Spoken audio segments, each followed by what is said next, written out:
In the main lobby of Sullivan Global, Margaret Carter stopped in the center aisle in front of 200 people and announced that the chief executive of the company had paid money for her daughter. Every camera in the room turned at once. Emily didn't move. 9 months earlier, Margaret had taken $100 off a stone gate post and pushed her stepdaughter toward a man in a worn coat, like something worthless. She was certain that $100 was a weapon. Who was Benjamin Sullivan, really? The house on Ridgeline Drive still carried her father's name on the deed plate, beside the front door brass gone dull from weather nobody bothered to wipe away. Richard Carter had built it in a single good decade back, when he still answered his own phone and drove himself to the office, and Emily had grown up believing the walls belonged to her, the way a person's own hands belong to them. 2 years after the funeral, she came through the service entrance and left through the service entrance, and no one in the house considered that strange anymore. Mornings started at 5:40. She set the coffee before anyone else was awake, wiped the counters, carried the laundry up the back stairs so the sound of the basket wouldn't reach the east wing. By the time Margaret Carter came down at 9, the kitchen looked as though it had cleaned itself. That was the arrangement. Margaret had never once said the word maid, and she never had to. She simply stopped setting a place for Emily at the table, and after enough months, the absence became a rule that no one had needed to write down.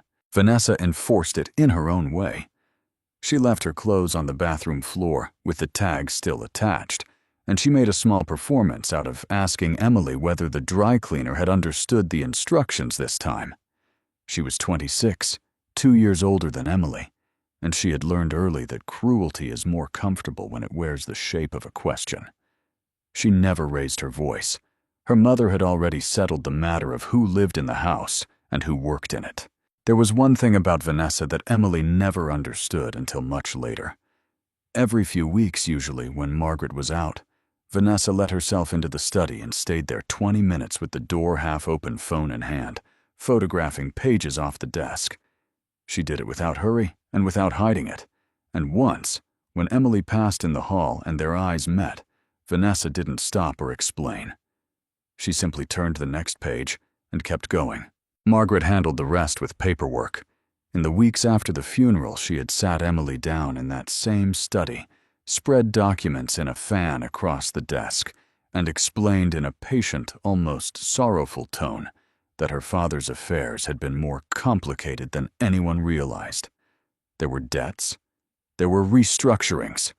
There were arrangements he had made in his final year that he had not shared with his daughter because Margaret said he had not wanted to burden her. What remained was held in a structure Emily did not understand, and Margaret was the one who understood it. Emily had asked to see the will. Margaret had shown her a copy clean, notarized, signed in a hand that looked like her father's, but sat a little too flat on the page, as though the pen had been guided rather than driven. Emily stared at that signature for a long time and said nothing, because saying something would have required proof, and proof would have required standing, and standing was the exact thing she had been separated from. That was the loop she lived inside for 2 years. She knew something was wrong. She could not demonstrate it, and Margaret knew she could not demonstrate it. So Emily stayed.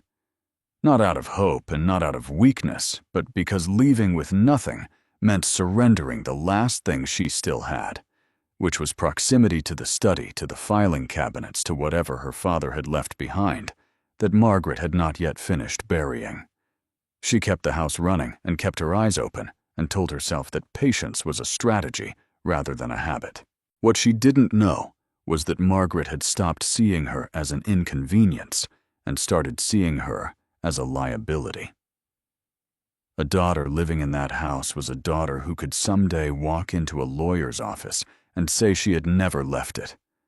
Margaret wanted her gone in a way that could not be reversed, and gone soon, and gone with someone else's hands on the last part of it. That winter, a man began appearing in the neighborhood. He was somewhere near 40 tall, with the kind of posture that didn't match his clothes. The coat was old and honestly worn, the boots older. He walked the long slope of Ridgeline Drive in the early evenings and sat on the low wall near the corner, and the neighborhood arranged an explanation for him inside a week.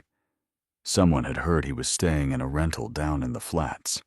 Someone else was certain he'd lost a wife. The version that stuck, repeated at the end of driveways, and in the checkout line at the market, was that he was a single dad who had lost everything and was too proud to say so. Nobody had confirmed any of it. Nobody needed to. The story explained the coat, and the coat was all anyone had actually seen.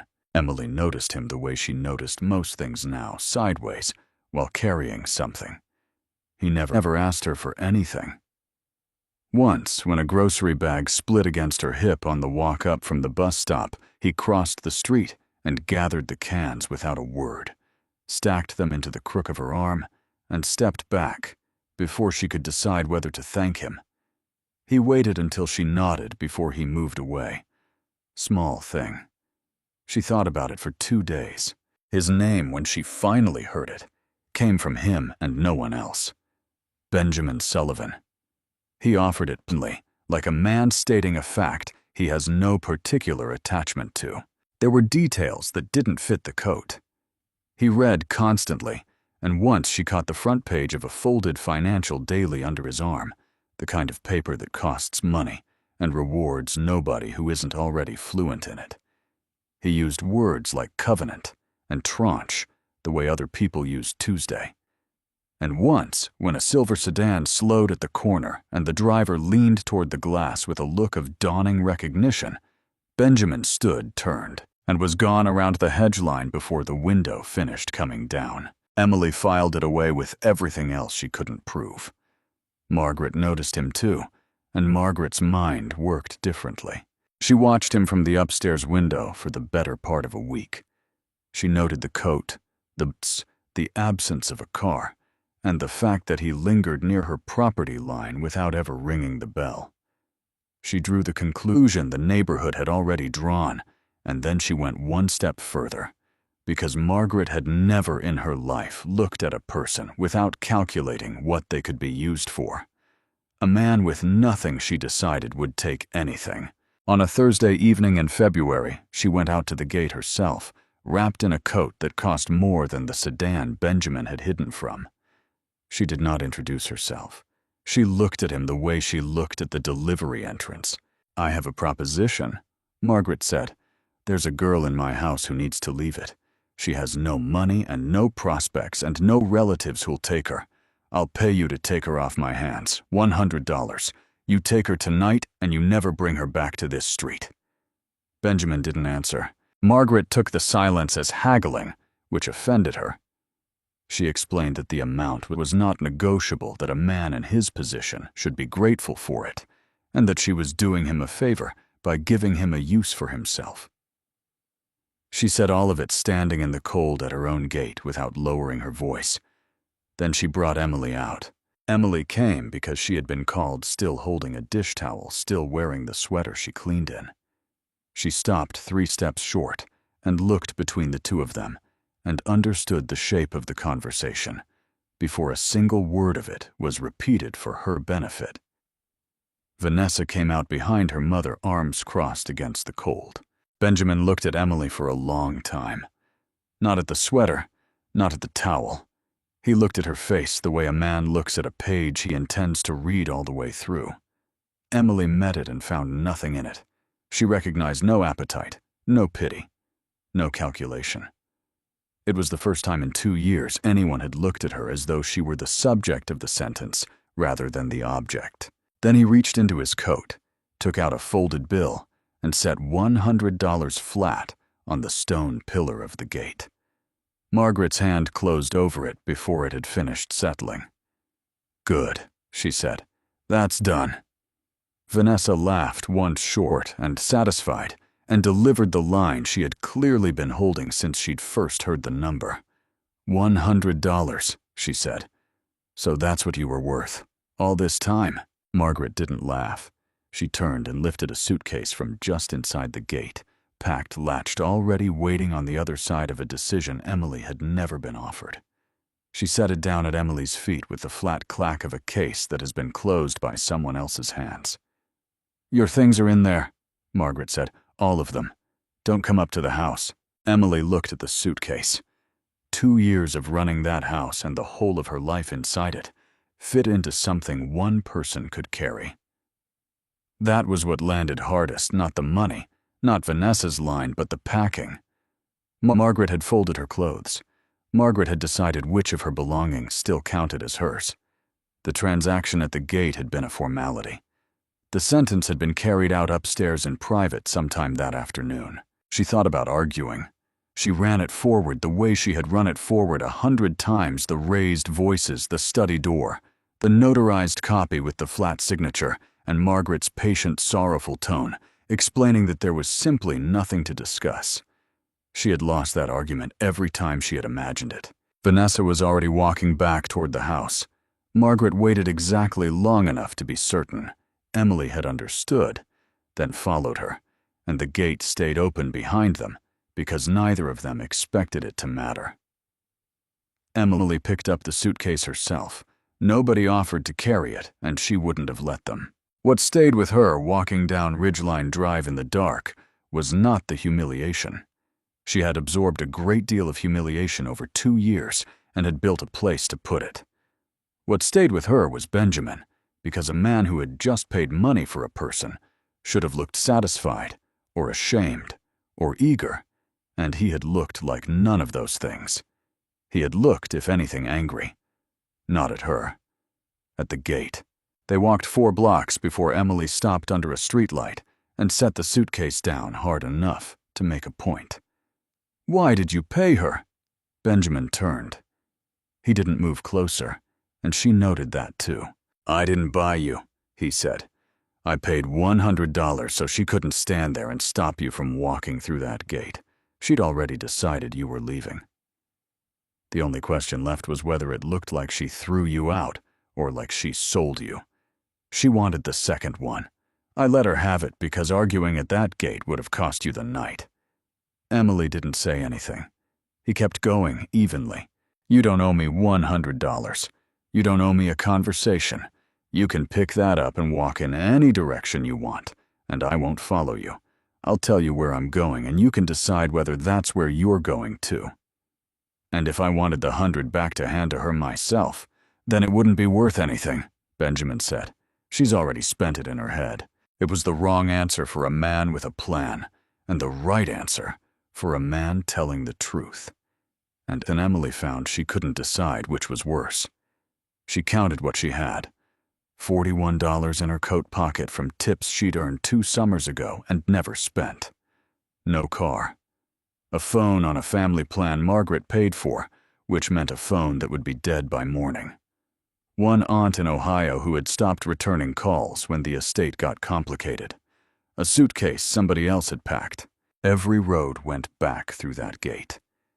That was the thing she understood standing under the streetlight, and it changed the shape of the night. She could go back. She could ring the bell and stand in the cold and apologize for something she hadn't done, and Margaret would let her in because a daughter kept inside the house was a daughter who could be managed. It would cost her only the last thing she had, which was the ability to say she had never asked Margaret for anything. "Where are you going?" Emily said. He told her. A rented house down in the flats, past the rail crossing, 2 bedrooms, month to month. Nothing in it worth stealing. He said she could take the back room and stay until she had wages of her own, and somewhere better to put them. He said there was a lock on the door, and she should use it. He said it the way a man reads out an address without warmth, and without any apparent interest in whether the offer flattered her. "And what do you want?" Emily said. It didn't come out as a question. It came out the way you set a trap and wait. Benjamin considered it seriously, which she hadn't expected. "Nothing you'd have to give me," he said. "If that stops being true, you'll know before I do, and you'll leave. I'd rather you plan on leaving. It'll make the next few months easier for both of us." The house was exactly what he'd described. Small, clean cold with a folding chair in the front room and a stack of books on the floor where a table should have been. The back bedroom had a bed, a lamp, a chest of drawers, and a lock that worked. Benjamin set her suitcase inside the door, showed her the thermostat, told her the hot water took a minute, and then went to the front room and stayed there. Emily sat on the edge of the bed with her coat still on. She had spent 2 years telling herself that endurance was a strategy. Tonight had proved it wasn't. Endurance had bought her exactly $100 and a suitcase she hadn't packed, and the woman who'd arranged it had been so certain of the outcome that the case was latched before the offer was made. So the strategy changed. Not tonight, she had $41 in a borrowed room.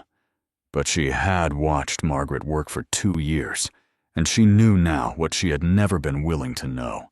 The flat signature on that document was not a suspicion she had failed to prove. It was a fact she had failed to act on. She got up, turned the lock, and listened. In the front room, a page turned, then another.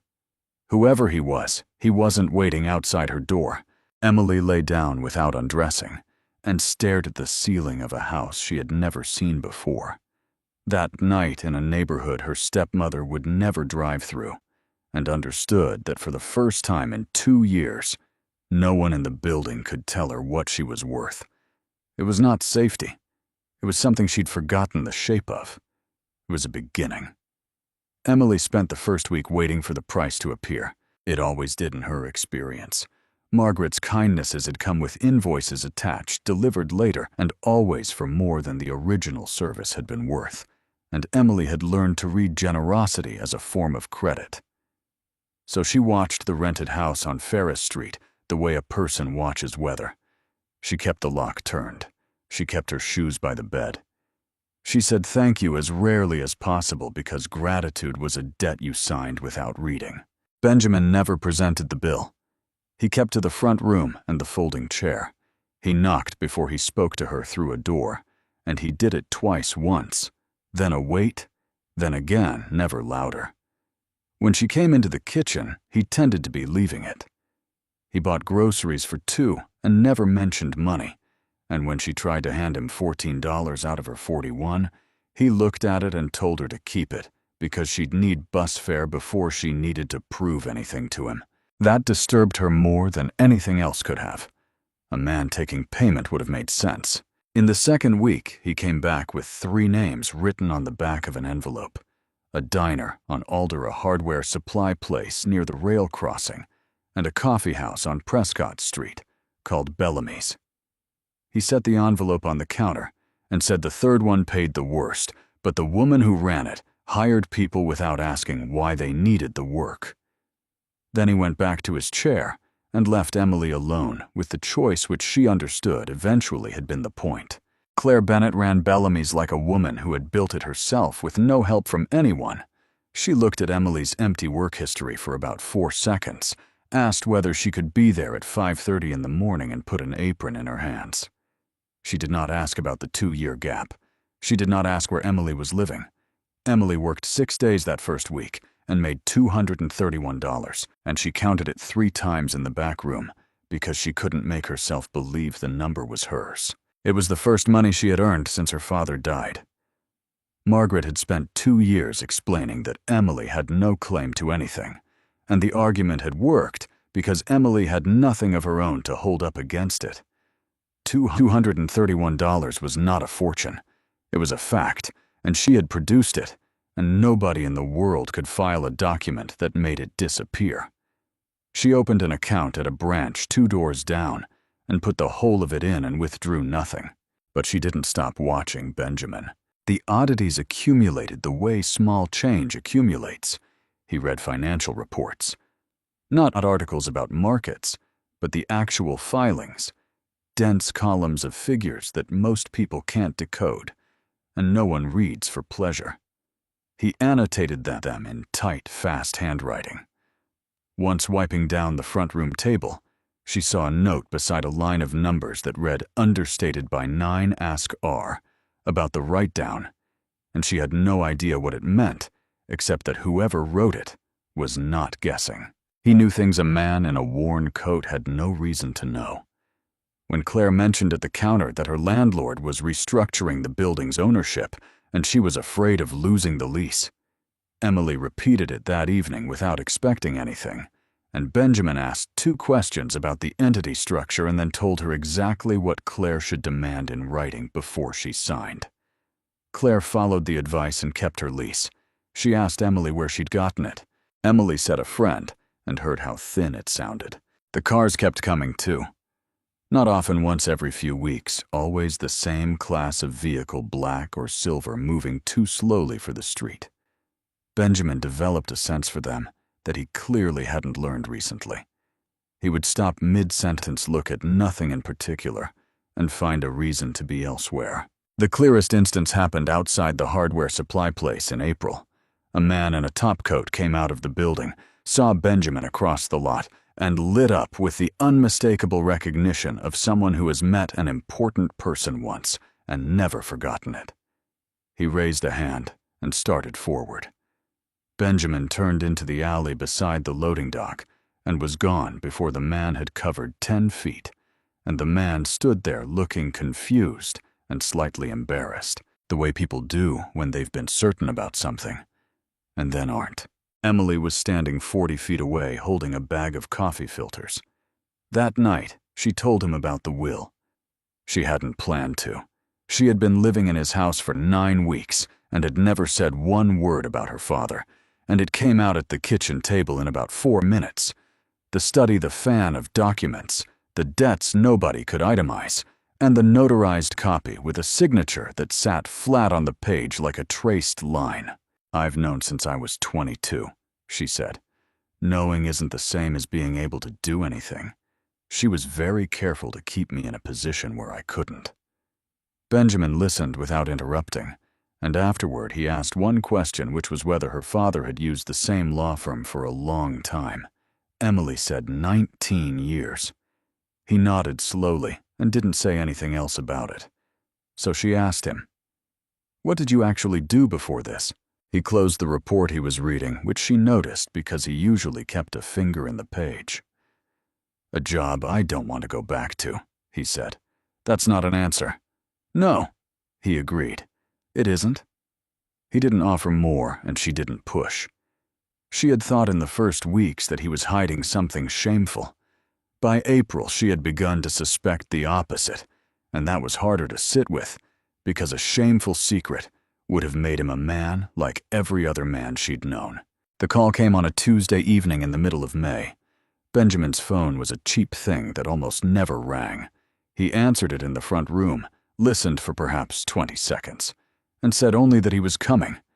He was out the door in under 4 minutes with no bag and no explanation beyond a flat instruction to lock up behind him. He didn't come back that night. He didn't come back the next day or the day after. By Thursday afternoon, Emily had gone from irritated to something she didn't want to name. She checked the front room.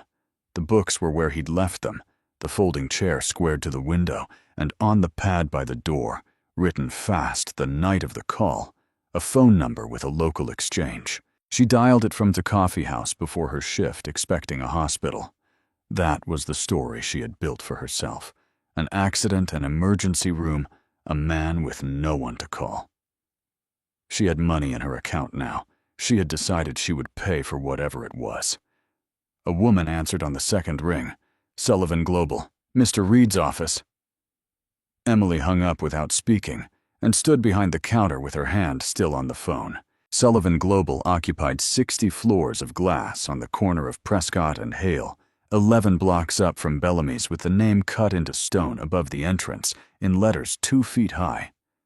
She had walked past it 1,000 times without once looking up at it. She went that afternoon in her work clothes because she couldn't think of a reason not to. The lobby was enormous and cold and full of the particular silence of a place where everyone knows where they're going. She got about 30 feet before the atmosphere changed. Something moved through the room ahead of any announcement. People rising conversations. Stopping a woman at the reception desk, straightening and touching her earpiece. Elevators opened along the far wall, and men and women in dark suits came out fast, assembling near the entrance in a formation that had clearly been practiced. Outside, a line of black cars pulled to the curb. Emily turned toward the glass and watched the rear door of the second car open. Benjamin got out. The coat was gone. Everything about the coat was gone. He wore a black suit cut for him, and he crossed the lobby without slowing, and the entire assembled row of executives rose to their feet at once. A man of about 50 with silver hair fell in at his left shoulder and began speaking low and continuously handing across a folder. Benjamin took it without looking at the man opened it while walking, and gave an instruction that made 3 people turn and go the other direction. Emily heard fragments as the group passed. The board, the vote, Thursday, and then the silver-haired man saying clearly, "Mr. Sullivan, they'll want it from you directly." She did not move. She stood in the middle of the lobby of the most valuable private company in the country, holding a bus transfer, and understood the thing she had been circling for 4 months. Sullivan Global was named after him, not after a grandfather, after him. He was the founder.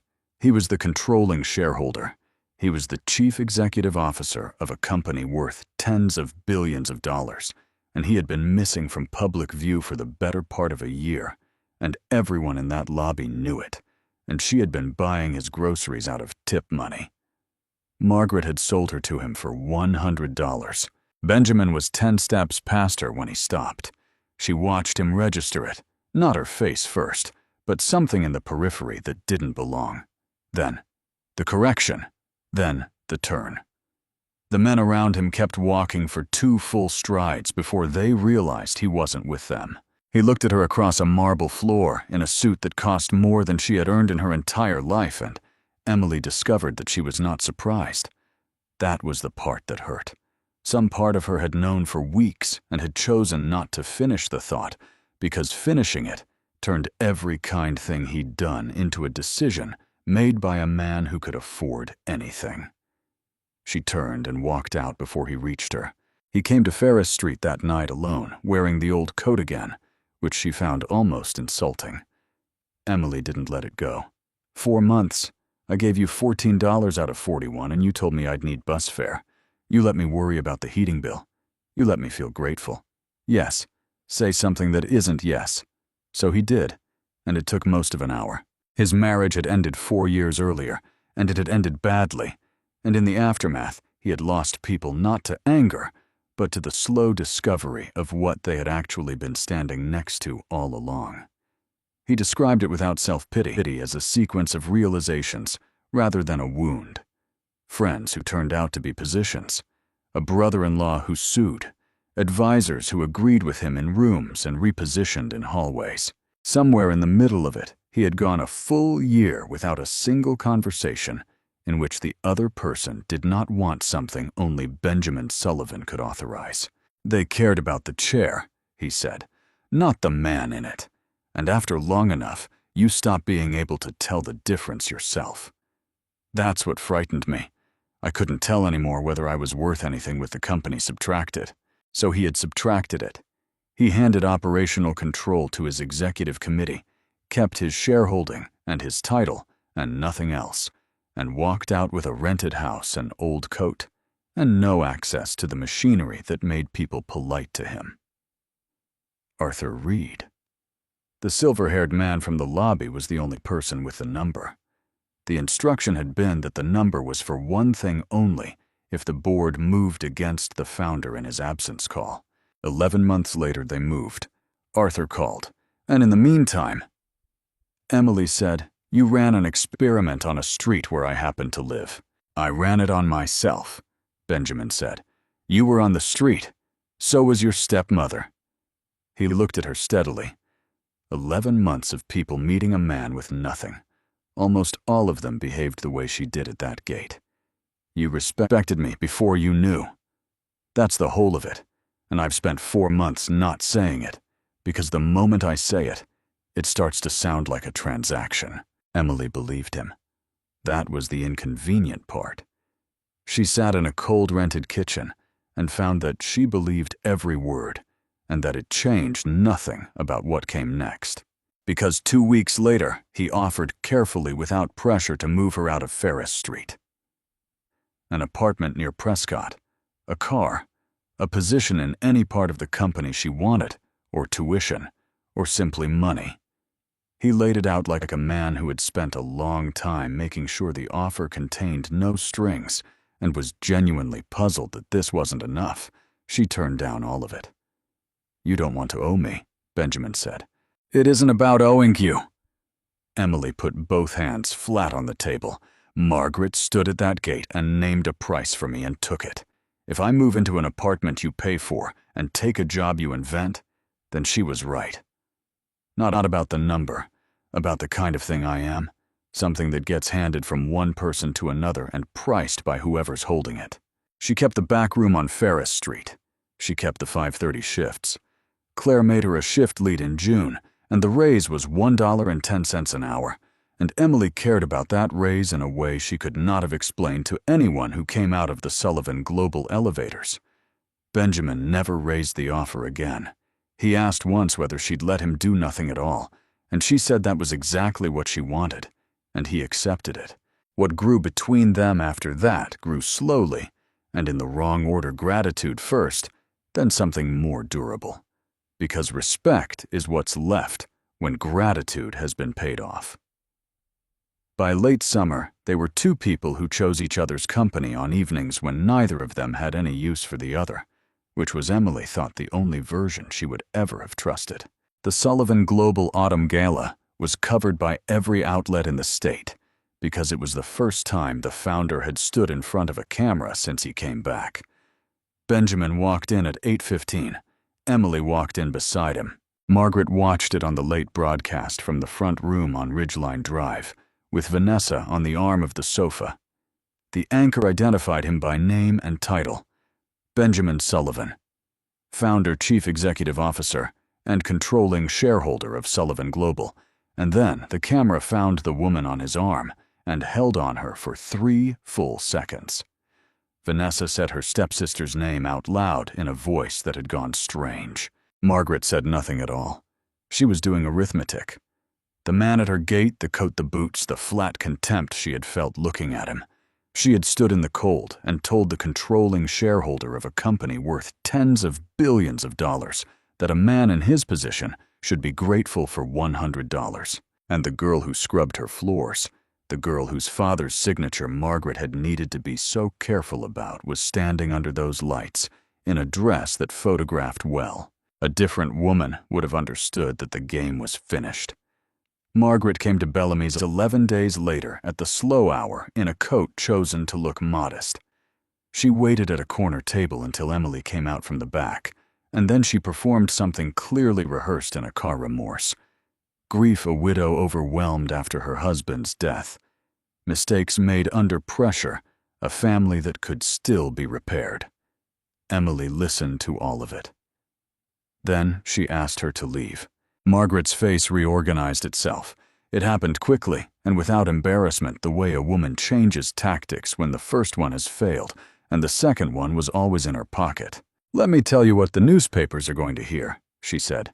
"A billionaire chief executive came to a family home and paid $100 for a young woman. There's no other way to say the facts, Emily. I'll say he approached me. I'll say I was a grieving widow and I was frightened of him. I'll cry on camera. I'm very good at it." Emily stood absolutely still. "He goes in the papers as a man who buys women." Margaret continued. "The company goes in with him. I understand there's already a board that isn't fond of him, and you go in as what you'll always be, which is the girl who was sold and decided she liked the terms." She set her card on the table. "Come home. Sign an arrangement with the family. A share properly documented, everyone's interests protected. Do that, and the story dies in this room." She stood and buttoned the modest coat. "You have 2 weeks." Emily sat down after the door closed in an empty coffee house at 4 in the afternoon and saw it whole for the first time. She had built something out of $231 and a lock that worked, and the past she had walked away from at that gate had followed her the entire distance, patient the way Margaret was always patient, holding the one weapon Emily could not disarm because every fact in it was true. The gate was real. The $100 was real. All of it could be used to destroy the only man who had ever refused to price her. Emily kept Margaret's card for 2 days and then threw it away. She told Benjamin about the visit that same night in the front room on Ferris Street without softening any part of it. She repeated the threat in Margaret's own words, including the line about crying on camera, and watched him take it in without any change in his face except a small tightening around the jaw. "I can make it go away," Benjamin said. "Not by paying her. There are 3 or 4 things I can do that would make her wish she'd never spoken to a reporter. I want you to know the option exists before you decide. And then it's a story about a billionaire crushing a widow. Probably. Then no." Emily sat down across from him. "She wants me to sign something. That's the whole point of the threat. She doesn't want revenge. She wants a document. If I sign it, everything she did to my father's estate gets covered by my own signature. That's what she's actually buying." Benjamin didn't argue, and she understood later that he'd already known. The 2 weeks ran out on a Friday, and Margaret did exactly what she said she would. The first piece went up on a website that traded in that kind of thing, and it did not read like a rumor. It read like a confession. A grieving widow overwhelmed after her husband's death, approached at her own gate by a man she did not recognize. Money changed hands. Her stepdaughter left the house that night. The widow, frightened and confused, had said nothing for months, and had only come forward now because she had seen the man's face on television and learned who he was. Every fact in it was true. That was the engineering of it. Margaret had not invented a single. She had only changed who was frightened and who was in control. And there was no clean way to correct the record, because correcting it required saying out loud that yes, $100 had been placed on a stone gate post, and yes, a young woman had walked away with the man who put it there. By Wednesday, the phrase $100 was doing all the work detached from context, functioning as a headline by itself. Bellamy's got its first call from a reporter on Thursday morning, and Claire Bennett hung up on him, and then hung up on the next 4. Inside Sullivan Global, it moved faster and had sharper teeth. Benjamin had been back at the head of the company for 5 months, and there were people on that board who had spent his absence getting comfortable and who now had a reason to say the word judgment in meetings. The company's autumn shareholder briefing had been scheduled since summer. It went ahead because canceling it would have been read as an answer. The main lobby had been set with a low platform and 140 chairs, and by 10 in the morning every chair was occupied, and the press had 20 feet of standing room at the back. Emily came because staying away would have looked like an admission, and because she had decided somewhere in the last 2 weeks that she was finished letting other people choose the room she stood in. Arthur Reed met them at the private elevator with a phone in each hand, and the expression of a man awake since 3. He gave Benjamin a number, and Benjamin nodded once and asked whether Daniel had finished. Arthur said Daniel Whitmore was in the building with everything. Margaret arrived at 10 past 10. She did not sneak in. She came through the main doors in a dark coat alone, having timed it precisely after the room had filled, and before the platform was in use when nobody had authority over the floor. Vanessa was not with her. She got past the desk because a woman of 49 in good clothing, walking with certainty, does not get stopped in a public lobby, and she was halfway down the center aisle before anyone from the company registered what was happening. She turned and faced the room. "My name is Margaret Carter," she said, and her voice carried beautifully. "The man you call your chief executive paid money for my daughter." The lobby came apart. 200 people turned at once. Phones came up at the back, and 3 of Arthur Reed's people started forward before Benjamin lifted one hand and stopped them where they stood. Emily felt the room find her. She had been recognized from the gala photographs, and now the whole floor knew which woman she was, and the pressure of 200 faces was a physical thing. She leaned toward Benjamin and offered the only thing she had left. "Let me leave, right now in front of them. It takes the story with me." "No," Benjamin said. He walked to the platform, and he did not go to the podium, and he did not signal for the microphone. He stood on the open floor at the front of his own lobby in front of his board and his shareholders, and every camera in the state, and answered. "She's telling the truth about the money," he said. "I want that on the record first, because everything I say after it will be checked." In February, I put $100 on a gate post on Ridgeline Drive. This woman took it. Those are the facts, and I'm not going to stand here and pretend they aren't. Nobody in the room moved. What she hasn't told you is what the $100 was for. It was not a price for a person. It was the amount she named to let her stepdaughter walk out of a house she controlled. Miss Carter's father built that house. She had been living in it as unpaid staff for 2 years. Her stepmother had already packed her suitcase that afternoon before she made me any offer at all. The case was standing inside the gate, latched, when I got there. The decision to remove her had been made hours earlier. The only thing still undecided was whether it would look like an eviction or a sale, and Mrs. Carter preferred a sale. He turned slightly, addressing the room rather than the woman in the aisle. "I paid it because arguing at that gate at 10 o'clock at night would have cost her the night and changed nothing else. I've never asked for it back. She has never taken a dollar from me. She has worked 6 days a week in a coffee house on Prescott Street since March, and every person who has called her employer this week has been told the same thing, which is nothing." Margaret understood that she was losing the floor and reached for the only thing she had left. "He's a billionaire, and I'm a widow," she said. "Of course he has an answer. Who do you think this room is going to believe?" "That's a fair question," Benjamin said. "So let's not make it about belief." He looked toward the side doors, and Daniel Whitmore came out of them with 2 associates and a case of documents. In June, I asked our legal group to look at the public record on Richard Carter's estate. Not the private record, the public one. Probate filings, deeds, transfers of title. Anyone in this room could have pulled the same documents in an afternoon. Whitmore did not come to the platform. He stopped 10 feet short and stood there holding the case, which was somehow worse. "There are 3 transfers of Carter property recorded in the 11 weeks after the funeral, all 3 notarized by the same individual whose commission was suspended the following year, for reasons that are also public. The signature on 2 of those transfers does not match the signature on documents Richard Carter filed with the county 18 months earlier, and the will admitted to probate is not the will he executed. He executed one in the spring before he died, and lodged a copy with the firm that had handled his business for 19 years.